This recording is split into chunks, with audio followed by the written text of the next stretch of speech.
The content of an academic CV is highly formalized. You have to. There are some norms you should follow. There is this order and the type of stuff that goes into in a CV is very, very important. You should never change, especially this 1 to 5. The contact information, education, certification, employment, consultancy, award winners and grants. If you don't have much of it, you can put all the way down around 13, 14 numbers. Then you should put teaching, and of course there are some subheadings: the interest, experience, and training on teaching. And then the publication goes after teaching. Now some professor will argue that the publication should go before teaching. If you have publication is strong, that's your choice. You always argue that teaching should go first before publications, because even for a research university, purely research university, they usually advertise for a position when they need to teach in a particular area, not necessarily to do the research. So I think teaching goes a little bit first than the publication. However, it's your choice. You can put publications before teaching. That's okay. Professional development. This is one piece that people, especially newly graduate PhDs, they really don't know how to put this thing. I'll show an example in a CV how that looks like. Service is one of the most important pieces that are missed in a CV. I served at least 10 different hiring committees.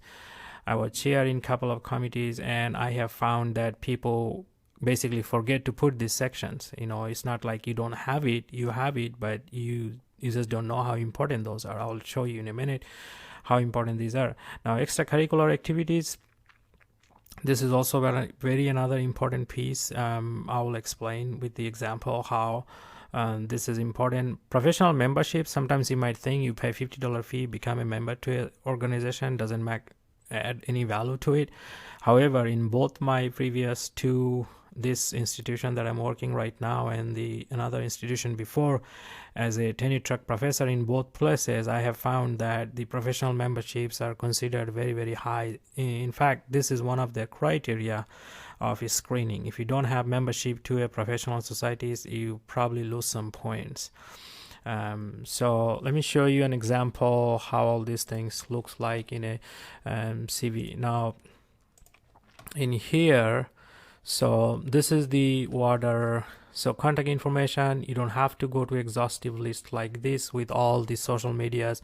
I think everything is open for me, so people access, they see me, and then they evaluate whether I'm a good match or not. So I'm not scared to put all my social media. They will find it anyway if they want. So but you don't have to have this exhaustive list. You can simply have the address, email address, and phone number, just to be minimalistic.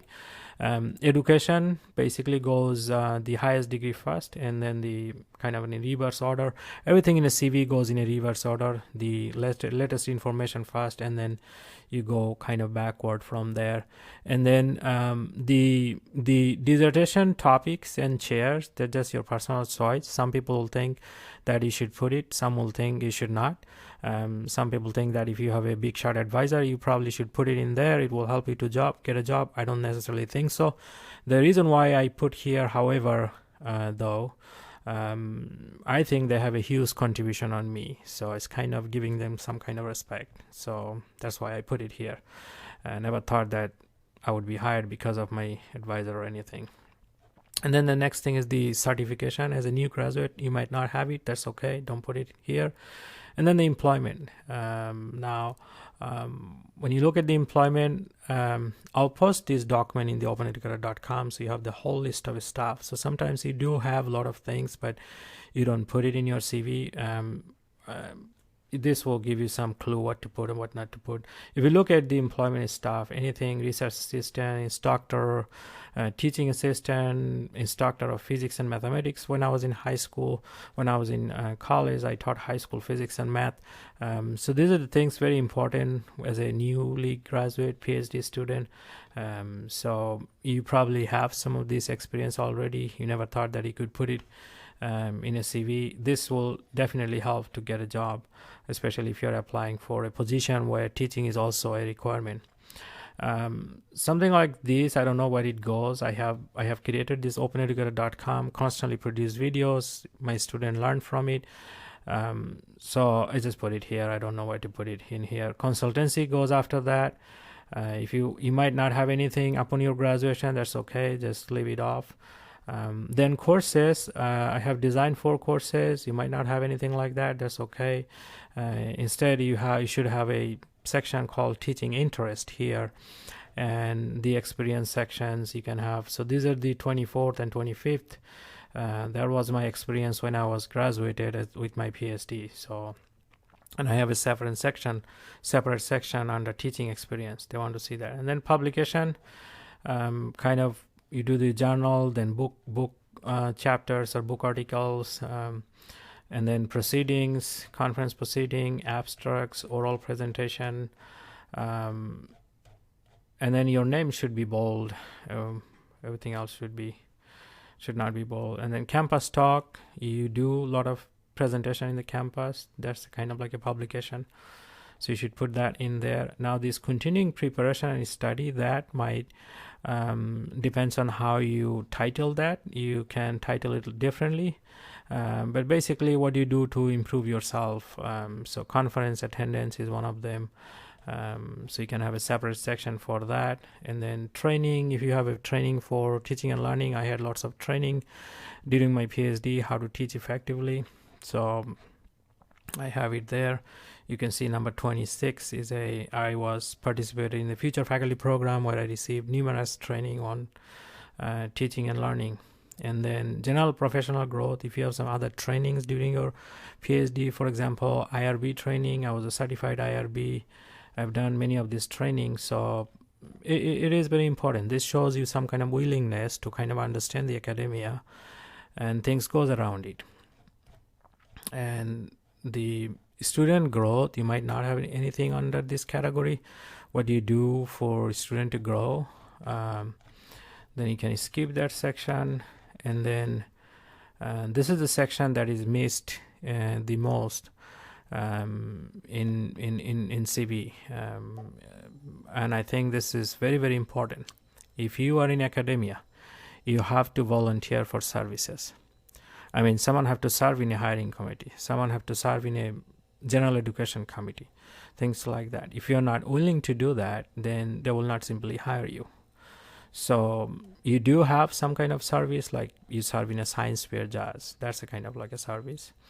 So anything that you have, I have an exhaustive list here. Some of them, I graduated in 13, so anything 13 or before was basically done during my PhD year. So you can see here I was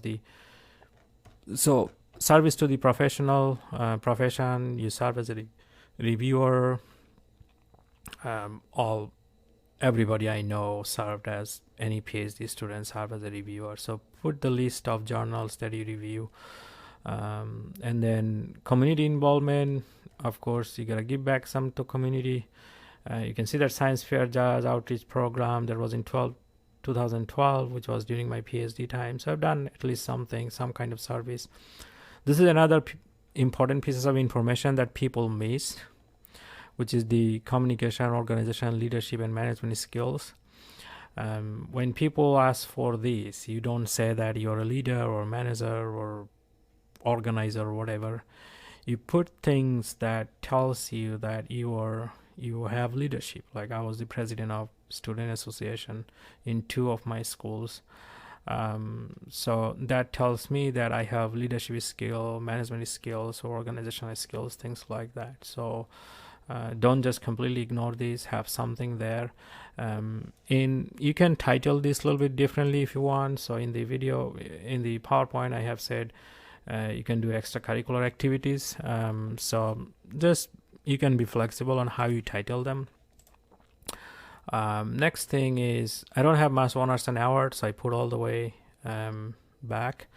Professional membership, as I said before, you must put it because sometimes you lose some points in the hiring screening process if you don't have it. And then you have this piece, kind of difficult to put it in a CV, your programming skills or any other skills that you have learned. So you can just put it all the way back here: software, hardware, tools, method, things like that. And then reference, I'm not looking for a job, so I don't have reference. If I do, I'll probably have something here. I'll post all these videos, all these PDF file, these Word files, and also this Word file, so, and also this PowerPoint file in the openeducator.com. So you can, so I'll post it, openeducator.com, CV, resume, somewhere here. So if you want to, just for your reference, if you need them later, you can use them.